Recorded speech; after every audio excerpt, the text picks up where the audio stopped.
Welcome back. So this is lecture 11. So yeah, today we are finishing negativity of Wigner functions in quantum computation with magic states. Yeah. So we discussed last time that negativity in Wigner function is a precondition for quantum speedup in this computational scheme. And I mean, we made sort of the overall case, and now we are gonna fit in the details. And there's lots of them. Okay, so yeah, we will return to the subject of Wigner functions in finite dimensional Hilbert spaces. We summarize properties, and then we really look at the details of that proof. Okay, there's lots of details today, unfortunately. I mean, yeah. Okay, anyway, so the reading is the same as yesterday. So let me just mention that everything you need to know about the Wigner functions we are going to employ, or the one family of Wigner functions, any number of qubits, is in part of David Gross's PhD thesis, part 2 of it. This is background on Wigner functions in finite dimensional Hilbert spaces, and this is the theorem that we are talking about, that you need negativity to potentially have a speedup. Okay, so here is that theorem, in fact. So quantum computation with magic states can have a speedup only if the Wigner function of the initial magic state is negative. That's our theorem, and that's what we wanted to show. And this was first shown in odd Hilbert space dimension. Yeah, and then the even dimensional cases, they are a little bit difficult. We will not go into them. I only want to point out to you where the difficulties lie. Okay, so here is the proof idea. So just as a recap, we did that last time, just to recap it a little bit. Okay, so what we show is that if you have no negativity, so if the Wigner function of the initial state is positive, then you can efficiently classically simulate that computation, and hence there's no speedup. Okay, and so the simulation algorithm is you sample from that initial Wigner function. This is now by assumption a probability distribution, so you can sample from it. And by the structure of the initial state, which is a product state, that sampling process is also efficient. Yeah, and then you just kind of update that sample according to the gates you have in your circuit, yeah, in your magic state circuit. So these are all Clifford unitaries and Pauli measurements. And under those, the update of these samples from phase space are simple. Okay, so that's the overall idea, but now we are going to look into what these updates really are. Okay, so what we have showed so far is that if your Wigner function has the covariance property under the Clifford group, then the Clifford unitaries can be efficiently classically simulated. Yeah, okay, but we still have to show that Gross's Wigner function does actually have that covariance property. We haven't shown that yet. Okay, we showed so far that if the Wigner function positivity is preserved under Pauli measurement, and furthermore, the update of kind of a peaked Wigner function, peaked on one point, under Pauli measurement is into a ridge with all equal heights along a subspace of your phase space, your one-dimensional subspace. Yeah, if you have that property too, then you can efficiently sample from those peaks, and then you can efficiently simulate Pauli measurement as well. Okay, but we still have to show that this is indeed the case. So in fact, the second property implies the first. So if you can show that a peak Wigner function goes into a ridge with probabilistic mixture of equally weighted peaks, then, yeah, so this in particular means that this positive Wigner function goes into a positive Wigner function, and then by linearity, if you have a positive Wigner function, you can expand it into a bunch of such peaks. Each peak goes into a ridge, and so positive remains positive. So that property is really all that we need to show. But we still need to show it. Good. So far about the outline, what we still need to do. We need to show these two things.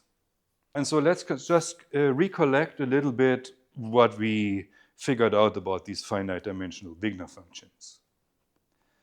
Okay, so this is a recap. So we go from basic definitions and then hopefully pretty soon get to our Wigner functions. So we started by defining our d-dimensional analogs of the Pauli operators. We now call them Weil operators, but they're basically x's and z's and products thereof. So since we are now in dimension d, the commutation relations between these operators are a little bit affected. So under exchange, we get previously for qubits, we could get a sign, plus minus 1. Now we get other roots of unity, but yeah, still we're only getting certain roots of unity. So remember those commutation relations. Okay, and so that led us to the Weil operators, which are just products of x's and z's. And we have decorated them as we did in the qubit case with certain phases in front. And there is a preferred phase convention for qubits, for odd dimensional qubits that doesn't exist in even dimension, and you can immediately see that it doesn't exist in even dimension because in even dimension 2 doesn't have an inverse.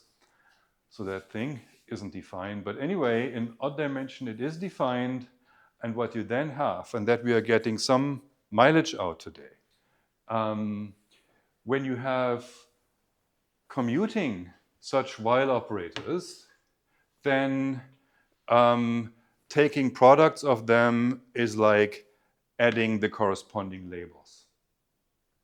Yeah, so that will actually be useful today. And you can't have that for qubits. And that is basically the reason the qubit case is different.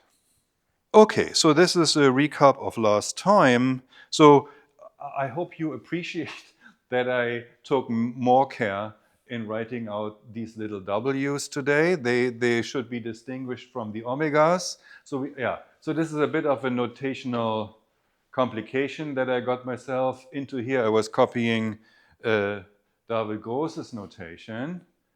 So now we have a bunch of similar looking symbols. We have the small w's for the Weil operators. We have the omegas for the roots of unity. And then we have the large W for Wigner function. So I tried my best to draw them differently, but we will see how that works. Okay, good. So here now we have those Weil operators that we had previously defined. Important are the commutation relations between those. So this is completely analogous to the qubit case. You can have a formula like that. So if you exchange two Weil operators, you're only picking up a phase factor. Nothing else changes.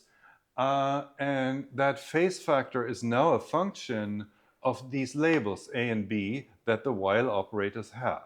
And that function here, which we denote by these angular brackets, that's called the symplectic inner product. Yeah? So so it's an important construction. Maybe you've seen this in other places. So in addition to the symplectic inner product, we will also introduce later symplectic linear transformations. You guess why. You've already seen them in the qubit case, and these symplectic linear transformation have the property that they preserve this inner product. Yeah? So you take any pair A and B of these vectors, and their symplectic inner product takes some value. You take a symplectic matrix, multiply this vector with that matrix, that vector with that matrix, and then again take this symplectic inner product. The value of that symplectic product will not have changed. It will have remained the same. Yeah, it's like orthogonal transformation in Rn. They also preserve the standard inner product, and the symplectic transformations, which we'll get to, preserve the symplectic inner product. Okay, anyway, we want to remember that formula. I think we will make some use of it today, and that's why this is the first numbered equations. There will be a few. So I will be running out of my knowledge of Roman numerals today. Yeah, so I know what Roman numerals 1 to 12 look like, and that will unfortunately not quite suffice today. So much about symplectic transformation, symplectic inner products. So this is also something that we had last time. So we realized, and that goes back to the original infinite dimensional Wigner function of Wigner, that we can write the Wigner function of a given density matrix at any point in phase space that we like. We can write this in term as a trace of that density matrix with something that's called a phase point operator. Yeah, so we take the product of the density matrix with that thing associated with phase space point V, and then trace thereof gives the Wigner function at that point. Okay? And for our Wigner function, these phase point operators, they are defined in a certain way. So we cannot fiddle with the definitions.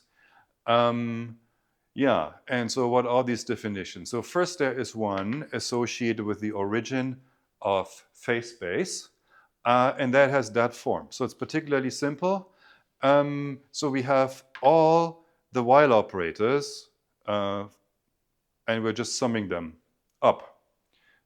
And then we have a normalization constant. So this gives us the phase point operator at the origin. So that should be a subscript. I'm not quite consistent here. I apologize for that. And likewise here, the V should be a subscript. And that thing is the phase point operator at the origin conjugated under the while operator associated with that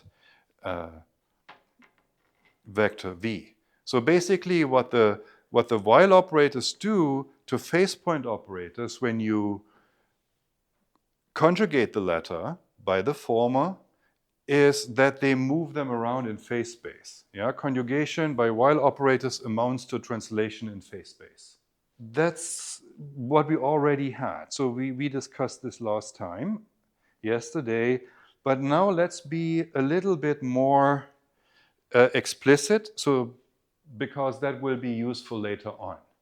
So we wanna get that form here. So let's do that conjugation. So what's done here really is I've just inserted this expression for the phase space point here and then conjugate it. Yeah, so this is a sum of while operators. They are conjugated under a particular while operator. So what I can now do is exchange these two, and that will give me a phase factor according to what we had earlier. And after the exchange of the order, the while operator W of V, this is a unitary thing, so it will combine with its Hermitian adjoint to the identity. So after the exchange of order, this guy and that guy cancel, and all that remains is the while operator in the middle and the phase factor. Good. Okay, so this is an explicit kind of way to write the phase point operators that we will later make use of. Okay, so now a kind of a trivial observation. So we will later have reason to ask what the trace of a phase point operator is. And yeah, so we just go to this expression over here. So which while operators contribute to the trace? Okay, so let's talk about the Pauli operators. What's the trace of Pauli X? 0. What's the trace of Pauli Z? What's the trace of Pauli Y? What's the trace of the identity? Yeah. Okay. And so for d-dimensional system, it's kind of the same. So to the trace contributes only the identity. So the identity occurs in this sum. The identity is W of 0. And so this is now an operator of dimension d to the n. Yeah. So we have d levels n systems, so dimension d to the n. And so the identity in d to the n has trace d to the n, which is cancelled by this prefactor. Yeah? So the identity makes a contribution of 1 to the trace of that thing, and there is no other contribution. So the trace of this thing is 1, and that's independent of which phase point operator you're looking at. I apologize. These should be subscripts. Yeah, just messed that up. Okay, good. This is just a side remark, but we will get back to it later. Okay, so a question, yeah, probably right now. So a question that will be useful for us, or maybe I should motivate it first. So what we have done so far is we have expressed the density matrix rho. Excuse me, we have mapped it to the Wigner, it's the corresponding Wigner function.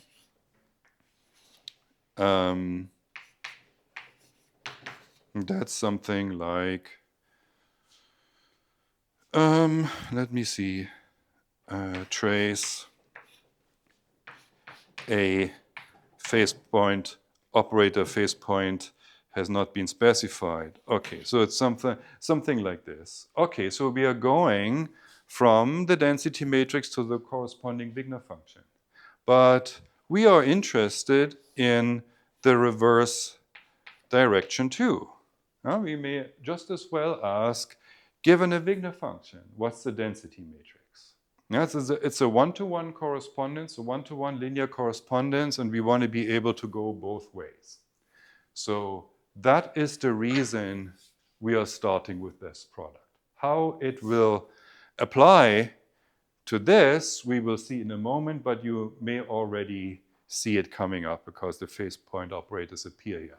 Okay, yeah, so for the backwards arrow, we are asking this question.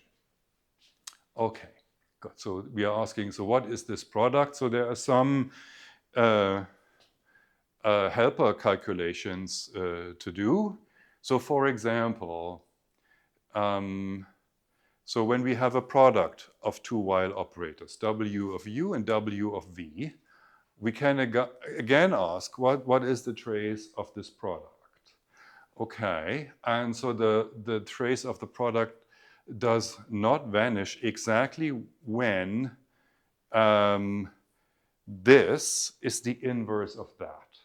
And that furthermore happens when v is minus u. I leave that calculation for you to do, so that's a little thing that I do not want to show today, but I think there may be, yeah, so maybe now it's time to do these calculations step by step. And so the purpose of doing these calculations step by step is that you can follow them more easily.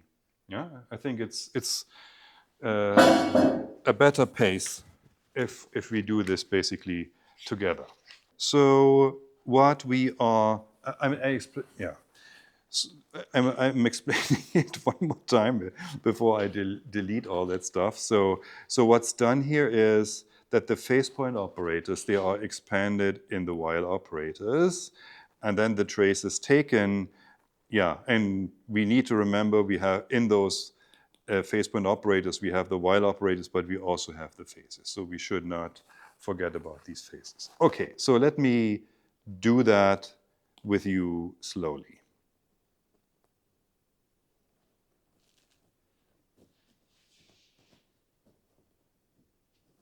Okay, good. So let's get started.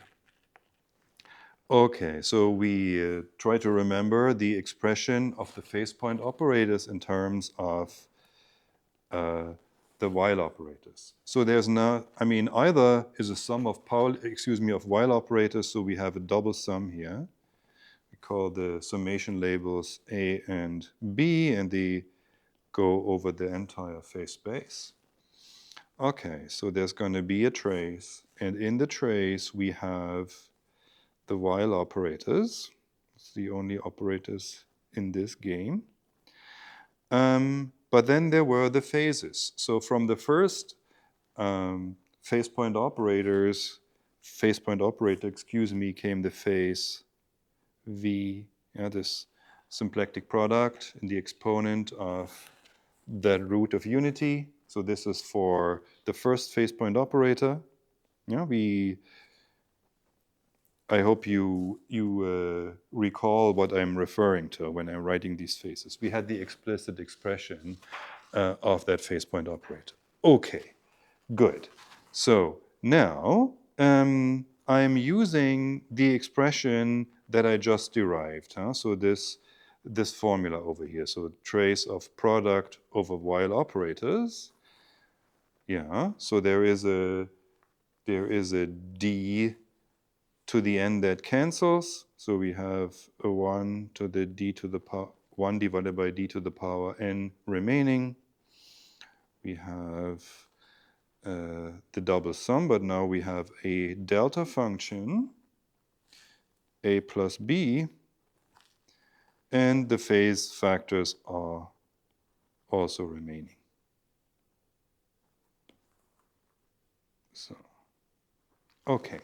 And now I can eliminate one of the sums because I have the delta function. So this is 1 divided by d to the n. One sum is remaining.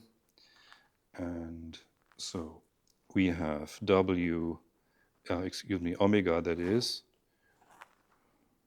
omega symplectic inner product between V and A. And now B is becoming minus A because of the delta function, so it is minus U comma A. Yeah. And so this is 1 over d to the n sum over A omega of V minus U, V minus U comma A. Okay, and now I see something. So I see that, so the critical thing in this expression is now this. So I see that whenever V minus U is not 0, then on the summation over the A's, these phase factors will all cancel out. Yeah? So this has a non-zero contribution only if V equals U. Yeah? And if that happens, basically the exponent is always 0, so all those phase factors are 1. Okay? And so now, what is the size of my phase space? The phase space is d to the 2n, yeah? D to the n for position, d to the n for momentum.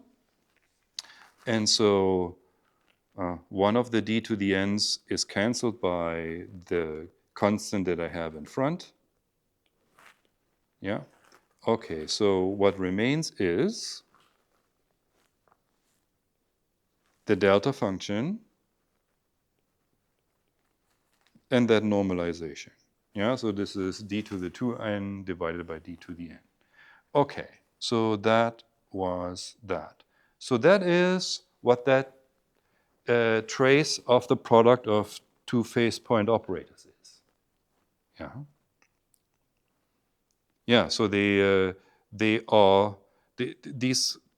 If you want to attach words to it, so these phase point operators they form an orthonormal basis for this operator space with respect to the Hilbert-Schmidt inner product. Yeah, so they span the space of operators and furthermore, they are orthonormal. I mean, sorry, normal up to this normalization factor. Good. Okay. So that is the technical step.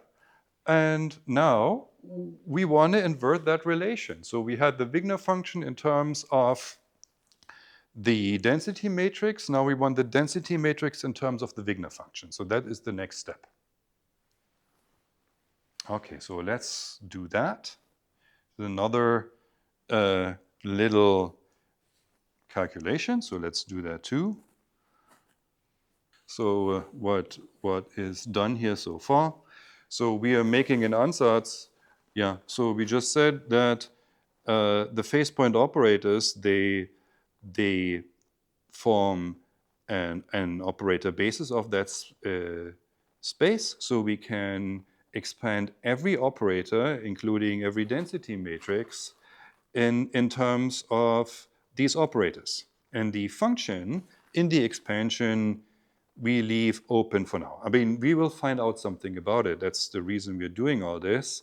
But for now, we don't know it. Okay, so we just know that there is going to be some function of phase space that appears when we want to express the density matrix in terms of our phase space operators. Okay, good. So this is real valued for every point on the phase space.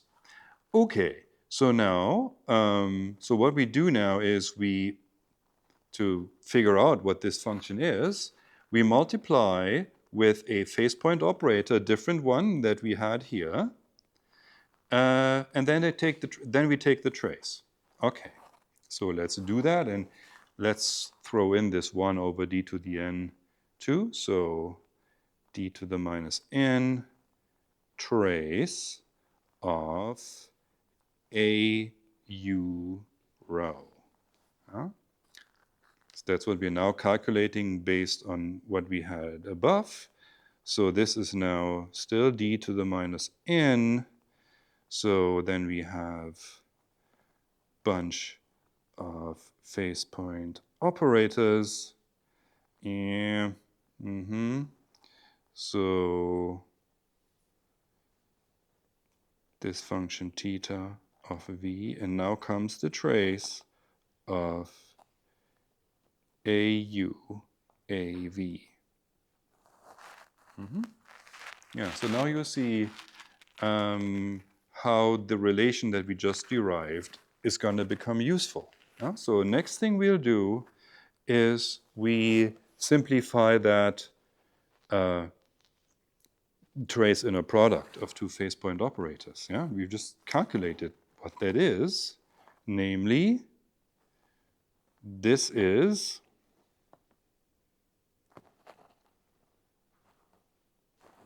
this was d to the n delta function u comma v.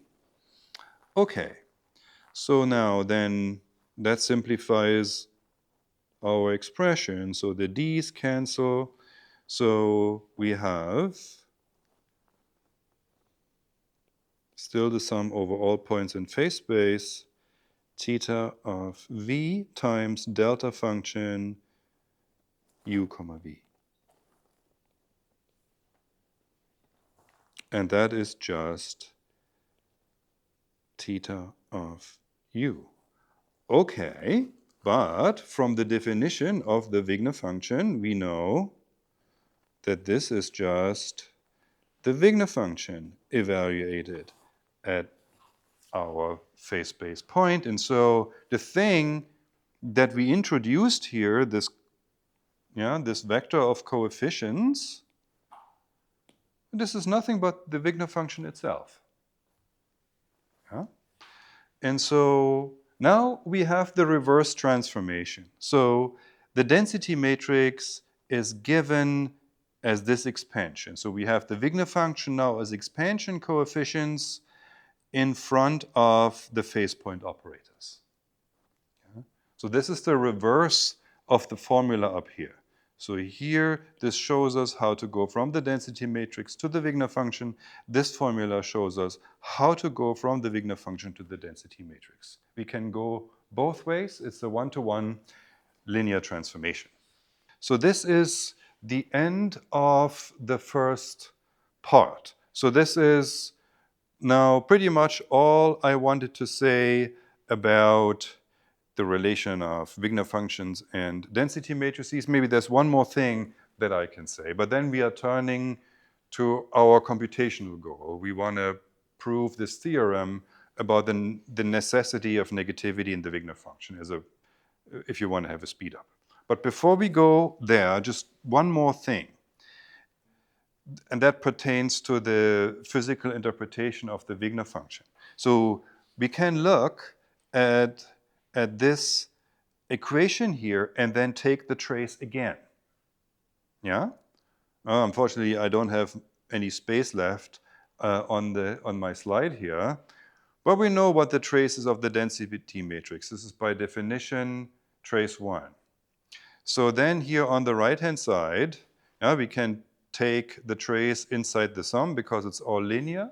And now remember, when we looked at the trace of the phase point operators earlier, so the trace of the phase point operators is 1 for every point in phase space. And so if we, so there's not really quite the space for it, but let me write it down anyway. So trace of equation, whatever that is, maybe 7, is 1 equals sum over all points in phase space. Okay, good. I think you know how I got that. And so that there is physical interpretation attached to this. So, so a probability function over phase space would have that property. Yeah? If I sum up all the probabilities that I can get, well, those probabilities are supposed to sum to unity. Okay, so a Wigner function does that too. But the Wigner function in general is a quasi-probability distribution. So it's not positive necessarily, but that's precisely the question for us. Is it or is it not positive? And if it is positive, then the Wigner function is a probability function because it's properly normalized. So that's the physical content of this little equation here. Yeah? So if a Wigner function is positive, then it is a probability distribution. Okay, so that's all that I wanted to say about Wigner functions. And then we come to this other topic regarding our theorem. So we have to prove the Clifford covariance of the Wigner function, of our Wigner function. And then we have to discuss what happens in a Pauli measurement. So this is really now the second part of this lecture. Okay, so we are done with kind of summing up properties of the Wigner functions that we will later use. So we have two things to deal with now. One is Clifford covariance. So we haven't yet shown that Gauss's Wigner function is Clifford covariant. If we have it, then we know we can efficiently follow Clifford gates in phase space. They just move phase space points to phase space points in a predictable way. Very simple way. Okay, good. All right. And so there's a theorem here that David Gauss proved in his PhD thesis. Let me go through that. I will not give you the proof here. So it's in an appendix of his thesis if you want to check it out. But let's just kind of stay with the physics content. Okay, so this concerns the structure of the Clifford group in odd dimension. Yeah, in even dimension, this theorem doesn't hold. Okay, but in odd dimension, yes. Okay, so we have three properties that are of interest. So first is the connection between unitaries, that will be Clifford unitaries, and symplectic linear transformation. So again, symplectic means that they preserve the symplectic inner product. Okay, good. Yeah, and so now the first statement is that for any symplectic matrix, so if we are dealing with n systems, So that symplectic matrix would have what size? 2n by 2n, that's right. And the entries would be from ZD. That's correct. Okay, good, yeah. 2n by 2n matrices. Good. Okay, and so these matrices now, they appear as arguments for those corresponding Clifford unitaries. And so now the first property says that for any such symplectic matrix, there is a corresponding Clifford unitary such that when I take any while operator and conjugate it under that Clifford element, I'm getting another while operator, and well, for a different label. Yeah. So in fact, the label that I started from V and the label that I end up in SV, they are related by the symplectic transformation. So that's something that we already saw in the qubit Clifford case. So it is not dramatically new, but what is new here is that there is no phase. So that's the thing. So a priori, if I take arbitrary Clifford gates, what can appear here in front are these phase factors omega to some power. And that doesn't occur here for these Clifford unitaries mu of S. So there's no phase for any of them. So regardless of what V is, there is no phase in front. So that is what this condition really says. That is the somewhat special thing. Yeah. And maybe if I have time at the end of this class, we can look at how this condition fails even for a single qubit. Yeah, so in even dimension, this does not hold. And yeah, let's see if I can get to it. Okay, so this was property number one. It is going to be important for us later when we prove the covariance. Okay, next point is that mu is a projective representation of the symplectic group. That is, when I multiply group elements S and T, then the corresponding element in the representation, in this case the projective representation, is essentially the product of the projective representations of the individual group elements. But since we are dealing with a projective representation and not a proper linear representation, the phase factor here is allowed, a global phase factor. Yeah? Okay, and it doesn't matter whether we have this thing here, because global phases have no effect on state vectors. Yeah, so they don't even appear in density matrices. Yeah, so there's no harm done with these phases. Okay, so that's the second property, projective representation. Mu is a projective representation. Okay, so now how we are going to make use of this first property. So these were, remember, these were special Clifford unitary. So for every symplectic matrix, you have such a thing, the theorem says, but not every, I mean, not every Clifford unitary has that property. And so now how the other elements in the Clifford group differ, this is now discussed by item 3 in this theorem. So it says that up to phase, again, global phases we don't care about, any Clifford group element is of this form. So where we have what we had before, the special Clifford associated with a symplectic matrix, and then multiplying on a while operator. Yeah? So that is what general Clifford group elements look like. These special ones, and then just while operators multiplied on. So these while operators will give you phases now in front. Yeah? If you're conjugating by such a thing, then because you have the Pauli operator here, so you remember that computation thing earlier, so you will get phases here in front. But they, yeah, since they come from Pauli operators, they will be a little bit special, and we will make use of that. Okay, so that's a theorem about the structure of the Clifford group in dimension D when D is odd. Theorem doesn't hold when the dimension is even. And yeah, good. Okay.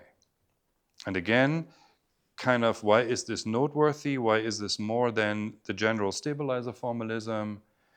The reason is that things could be a little bit more complicated, and they are a little bit more complicated in even dimension. So in even dimension, it would be impossible to have relations like that without phases appearing in front.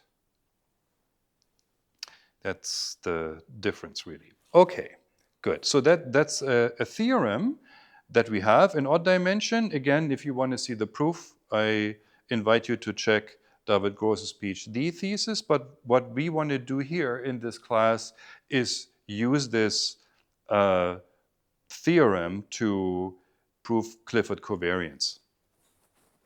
Okay, and so that's what we're going to do now. Okay, so that's again an item for calculation.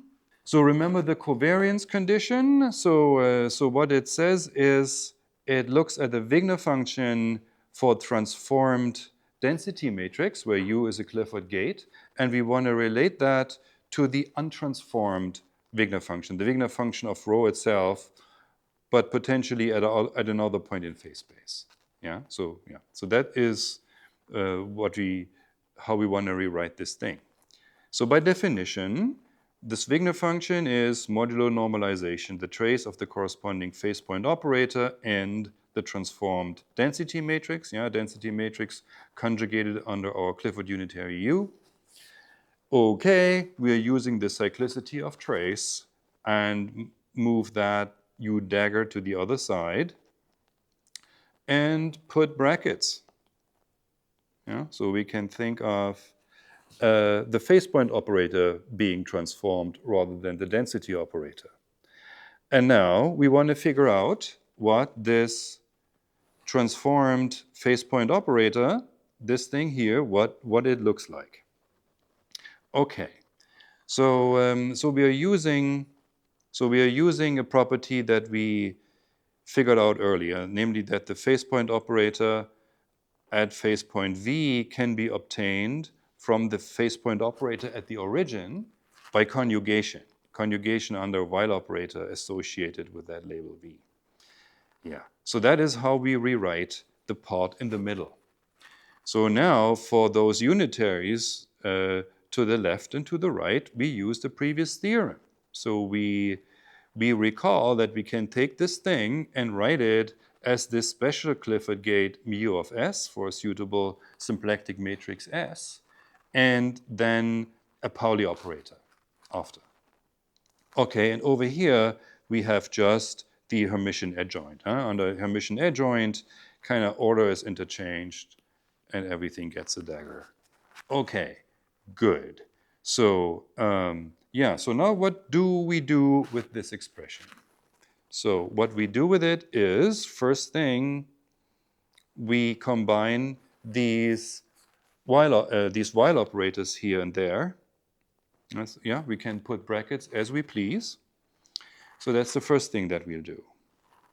Okay, so what does this give us? So the mu of S dagger will remain unchanged. And so something that we saw earlier was that W of A dagger, which is, since W is unitary, so this is W of A to the -1, and this is W of A. Okay, so this is if you remember, so this is what we are now using. And so when we combine these two things, what we are getting is, so let me check my notes that I'm not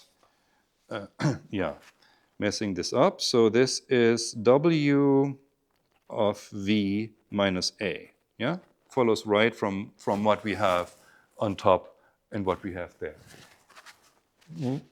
Am I missing something? Was this really an equivalence transformation or was it not? So it is not. So I was missing a phase. So remember, at the very beginning of this class, I pointed to this property that, W of A, W of B is W of A plus B, but that held under a particular constraint, namely the constraint was what? Commutator, yeah. They have to commute, so that thing had to be 0. So that condition is not required here. I mean, it doesn't hold. I mean, these V's and A's, they can be whatever they want to be. So we are getting a phase. But I'm kind of too lazy to write it down because over here, I will get the opposite complex phase and the two will cancel. Yeah. Okay, so just please remember that if so that you later, when you review this, don't get stuck at that point. I'm so sorry that I am so inconsistent here with my notation. So,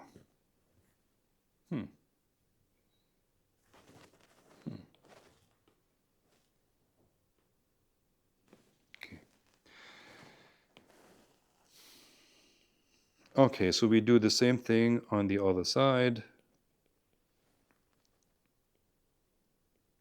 Okay, so this is the next step. So as a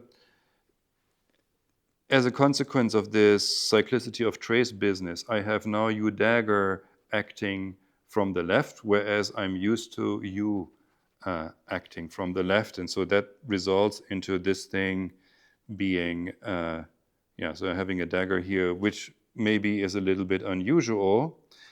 Okay, and so now little side calculation, mu of S dagger, since this is unitary, so this is mu of S to the minus 1, and because of the projective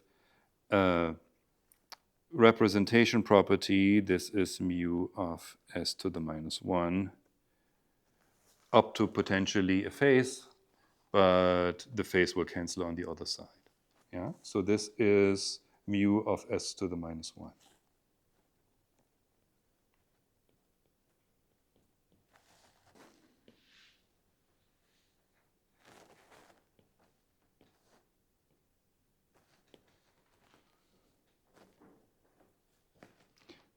This is mu of S to the minus 1 dagger.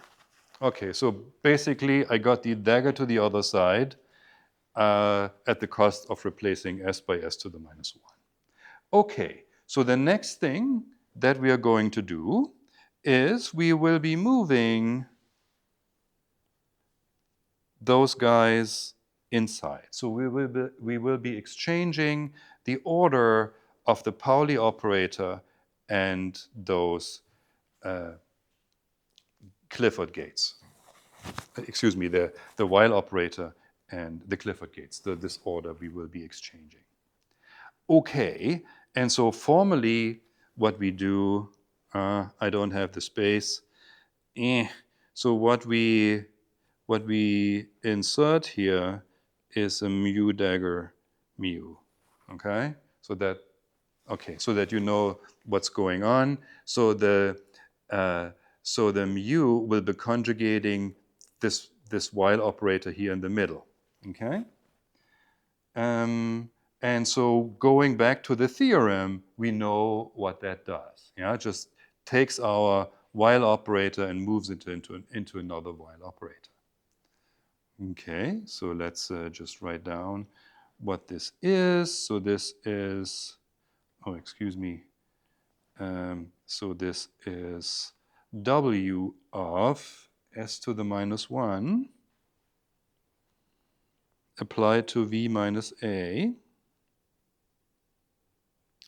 And now we have mu of S to the minus 1 remaining, and we have an A0 in the middle, and we have a mu s to the minus 1 dagger. So, and now we have the corresponding while operator that we already had on the left, but now we have the Hermitian adjoint of it. Okay, good. All right, so next thing is we deal with this object. Any idea what that is? So remember, so the key is you have to remember now what A0 was. And the key, yeah, it's not any odd Clifford that is acting. It is a mu that is acting. And the mu has this funny property here.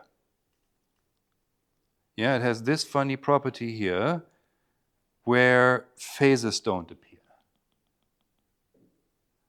So now, what is that? Yeah, remember what A0 was. It's just A0, that's right. And why is that so?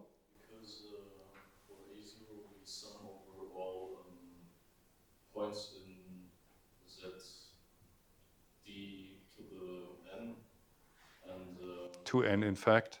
2n. Yeah. And by the result from the previous page, we just apply S inverse to each term in the sum, or to each argument of each term in the sum. But since we sum over all points anyway, it doesn't change the sum, and we just are left with A0. Exactly, that's it. So remember, A0 was the special phase point operator that had no phases in it. It was just a straight sum modular normalization of all the while operators. So now the mu has the property of not introducing any phases. And so it's just permuting the terms in that sum. That's all that's going to happen. And so, well, the sum is not affected if its terms are permuted. So, yeah, by this conjugation, A0 stays A0, exactly as you said. Yeah, okay, so we're here now at this point. Okay, and so, yeah, and then we collected all together. So A0 stayed what it was, and it is now, so what we have are these lateral things here. These while operators, they are still there. And they are conjugating A0 now. Well, and they just give us phase point operator at a different location. That's really all that happened. So this remember there was a definition. Okay, so now that is the result of this whole calculation. So the phase point operator, AV, conjugated by U dagger, by our Clifford unitary U dagger, is a phase point operator at a location that still depends on V, the form of phase point, but it has an offset and it has a linear symplectic transformation applied to it.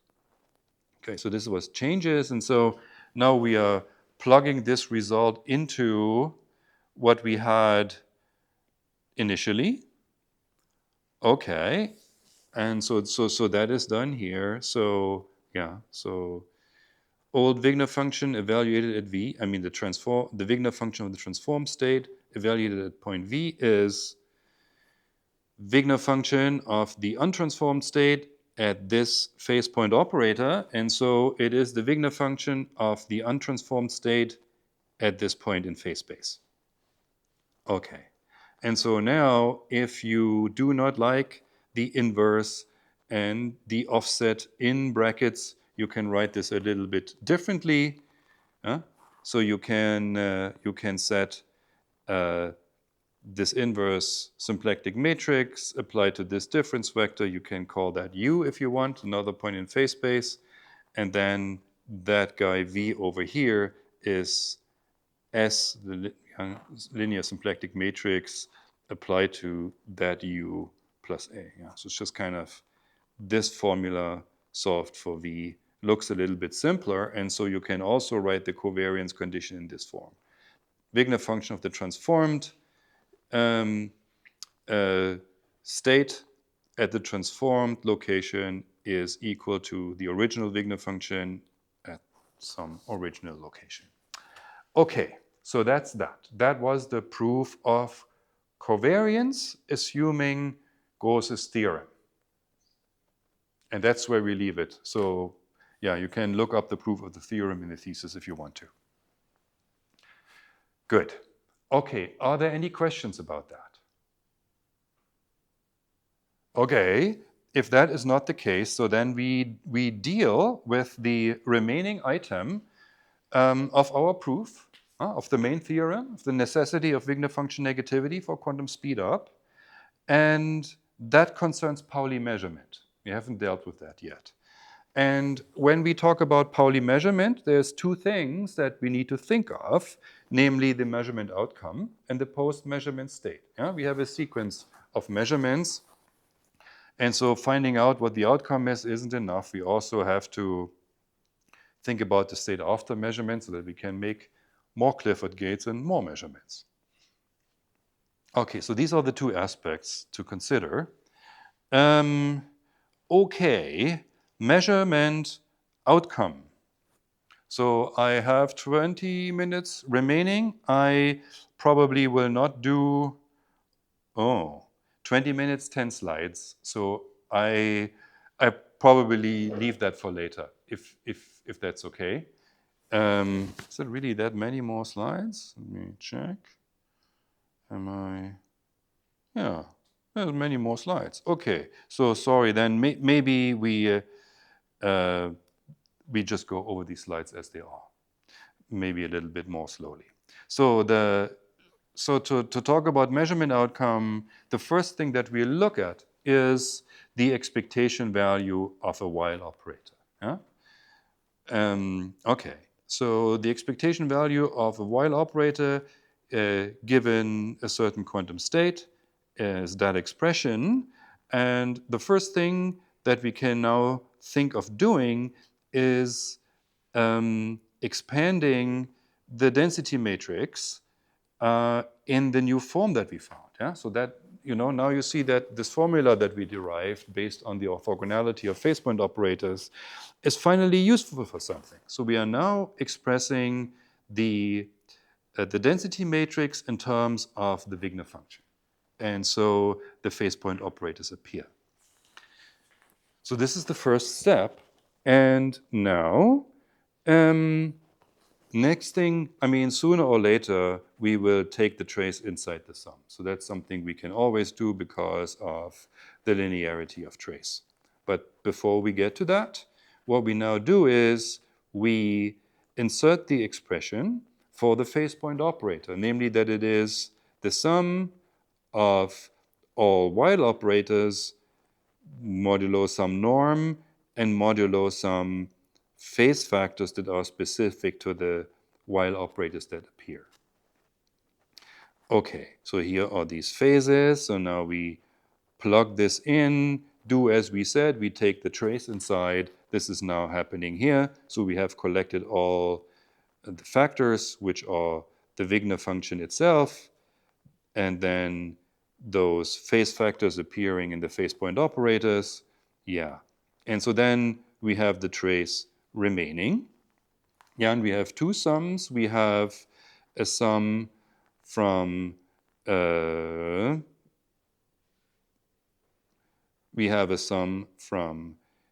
expansion of the density matrix in terms of phase point operators, and then a further sum from the expansion of the phase point operators into while operators. Okay, long story short, we after all these substitutions, we end up with a trace of a product of while operators. So this argument is a U coming from the phase point operator, and this argument is an A coming from the observable that was being measured. And we have worked out earlier what that trace is. It is a delta function that is non-zero only when A is minus U. Okay, and so this simplifies the situation, namely it eliminates the sum over U. And so this double sum becomes a single sum. Okay, and so let's see what we have left now after all this mumbo jumbo. So we have the Wigner function surviving, and we have this phase factor that came from the expansion of the phase point operators, but because of the delta function, this argument u here has been replaced by a. And remember, a is the label of the observable that we're measuring. And so this is now what our expectation value evaluates to. Okay?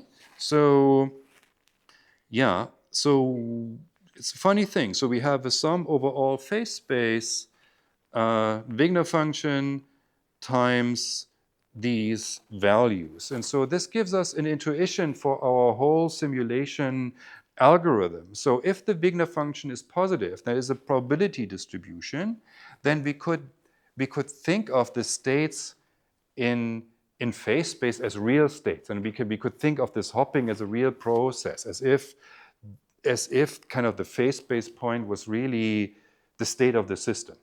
I mean, in this lingo, it is called an ontic state. As soon as this is a proper probability distribution, we have this picture that these points in phase space, they are real states, and our system is hopping from one to another when we do a Clifford gate or a Pauli measurement. Okay, so that is the interpretation. So as soon as we have a probability function here, these phase points are kind of real. They become states of a classical system. Yeah, and so we can think of this phase factor here as a value of this operator given we are in the phase space point V. That's how we can think about it.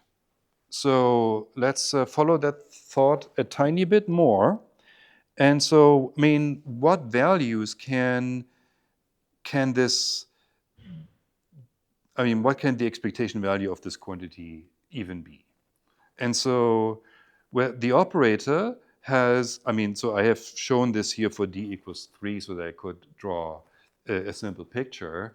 So, but what we have here is the eigenvalues, omega to some power. These are the points. And then the expectation value is going to be a probabilistic mixture of those. So the expectation value is going to be here in this shaded triangle. Okay, but if we are in a particular point in phase space, then the value that we've been getting is actually extremal. It is one of these 3 points here, depending on what this symplectic inner product works out. Yeah, but it's always one of these 3 points, d points in general. And so this is an extremal point. So this means this is a deterministic value assignment. Yeah. So when we are in that phase space point V, then this observable has that value deterministically. It cannot be the mixture of anything because it is an extremal point.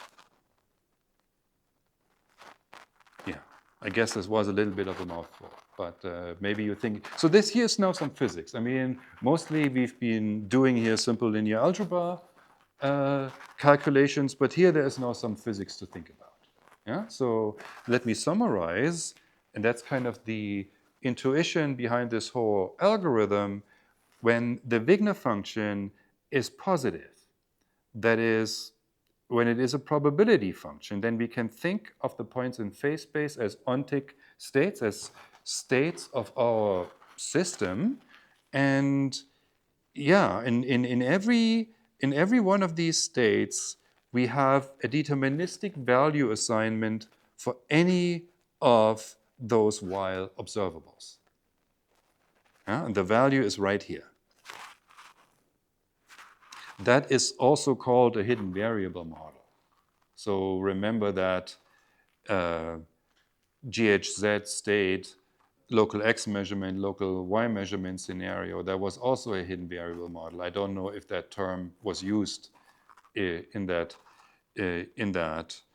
exercise, but in general, hidden variable models cannot describe quantum mechanical phenomena. They are classical models. But here in this case, if our Wigner function is positive, then in that case they do. Yeah? Then our situation is really described by a hidden variable model. It's a much simpler situation than full quantum mechanics. Yeah.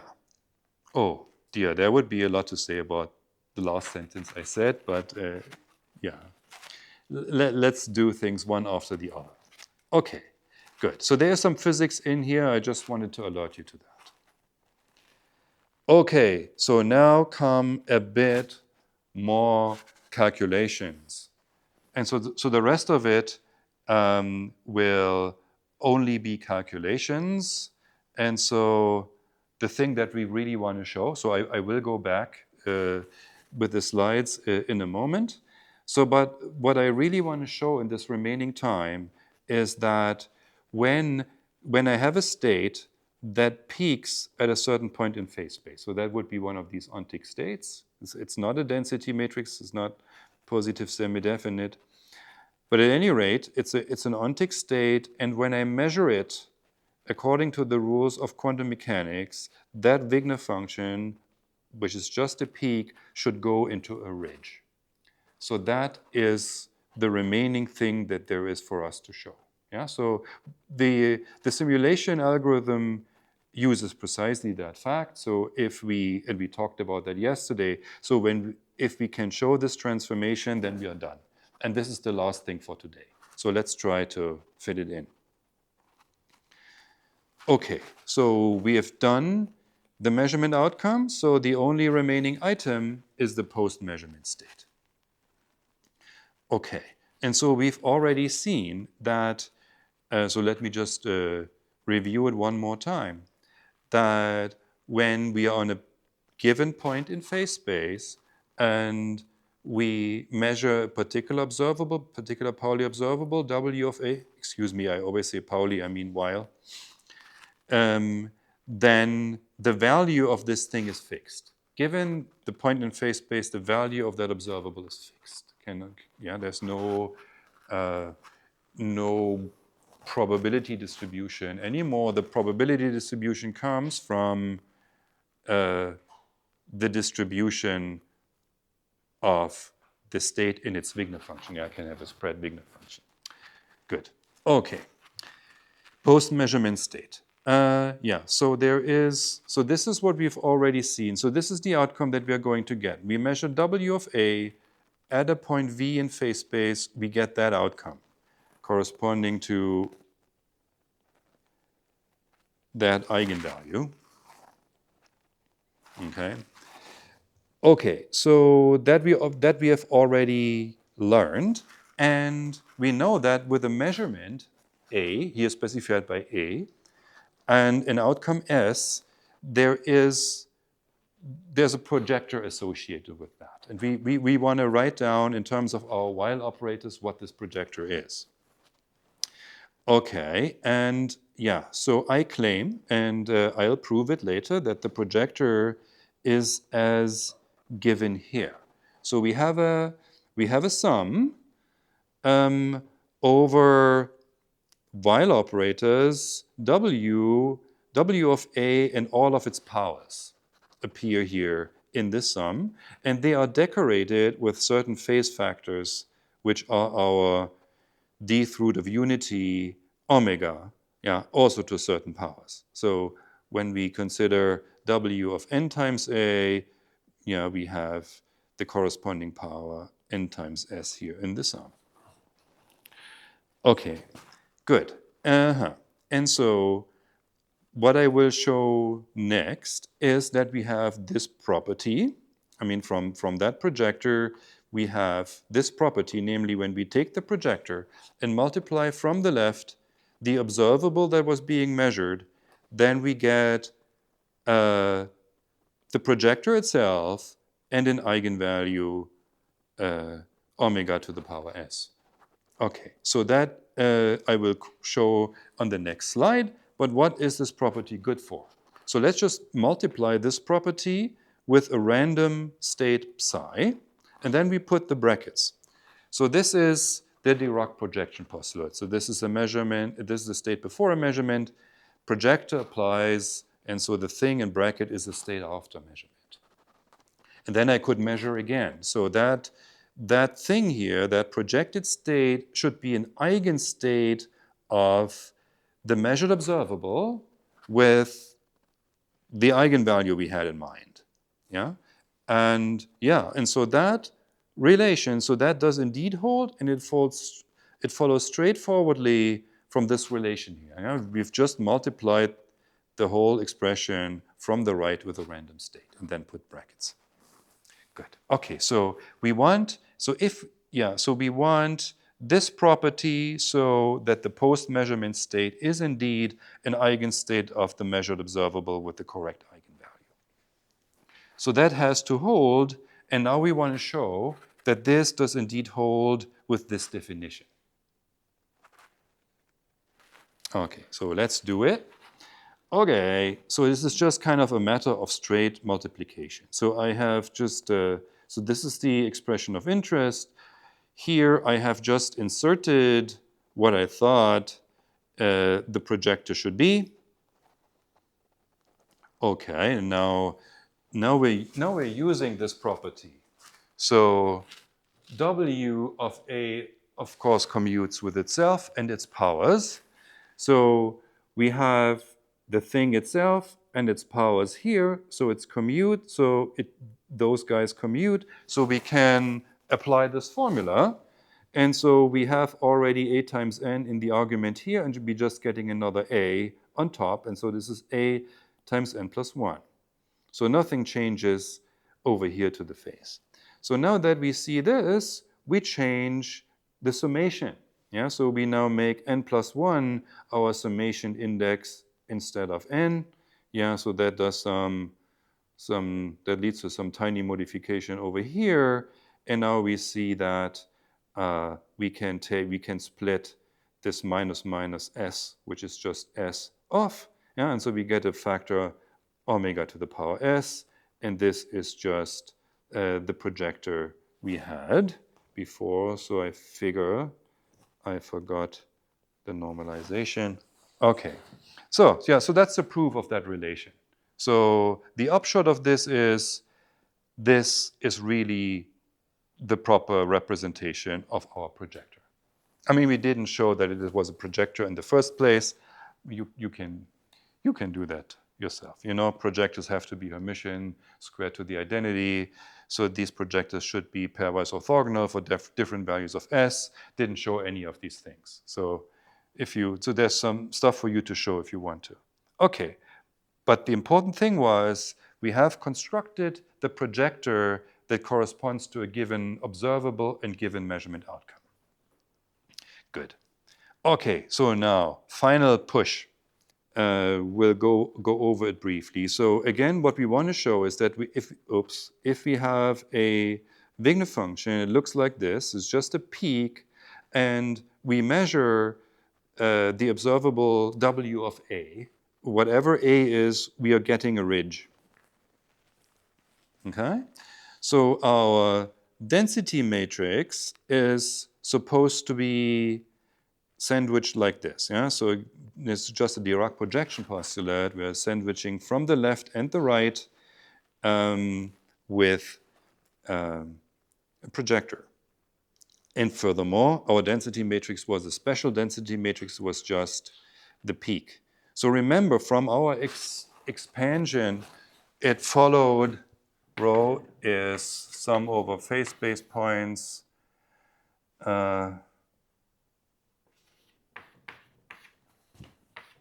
yeah, so that's what we derived today. And so now, if the Wigner function is a delta peak, yeah, so it's delta u comma v, then so this whole thing evaluates to AU. So if the Wigner function is a delta peak, then the corresponding density matrix is a phase point operator, and that's not a proper density matrix. Yeah, but it doesn't matter. I mean, it's not a proper density matrix, so it's not a proper quantum state, but never mind, we can simulate it classically. So the domain of the simulation algorithm extends beyond the physical states, but that's all right. It covers certain physical states, and that's what it is for. Good. Okay. So this sandwich here is what we have to look at. And so what we now show is that this sandwiched phase point operator is this ridge. So it is the sum of phase point operators that have a certain label structure here. So it is the phase point that we were starting from, and then added to that arbitrary multiples, from n equals 0 to d, arbitrary integer multiples of the label A that describes the observable that we have measured. Yeah, so that's the ridge. My time is up.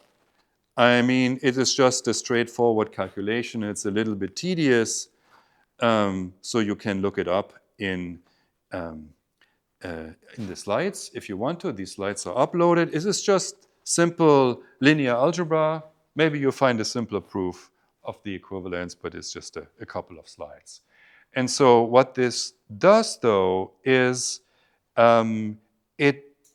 it fits in this last bit that we needed for our proof, namely that when we take a peaked Wigner function in a single point and apply a Pauli measurement to that, then we are getting the ridge. So this is now as a probabilistic mixture with probabilities 1 over d of phase point operators along a line in phase space.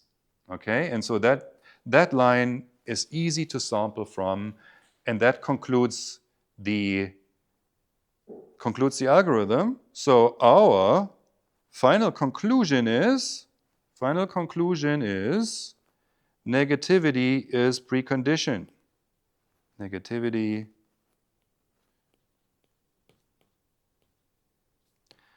is precondition. Oh God, I should write that more nicely for speed up. Okay, so that's the conclusion. So we are done with that part. So this is the content of the Emerson paper that you saw in the reading list. Yeah, and we are done with that. We are not quite done with this computational model. So what we will do next time is look at the related notion of quantum contextuality. Yeah, and so that will draw a couple of things together. So there's another quantity that has similar status for speed up, namely it's a precondition. That property is called contextuality. That is the thing that makes hidden variable models not work in quantum mechanics. Okay, and so we will be looking at that, and that is the remainder of this part on quantum computation with magic states.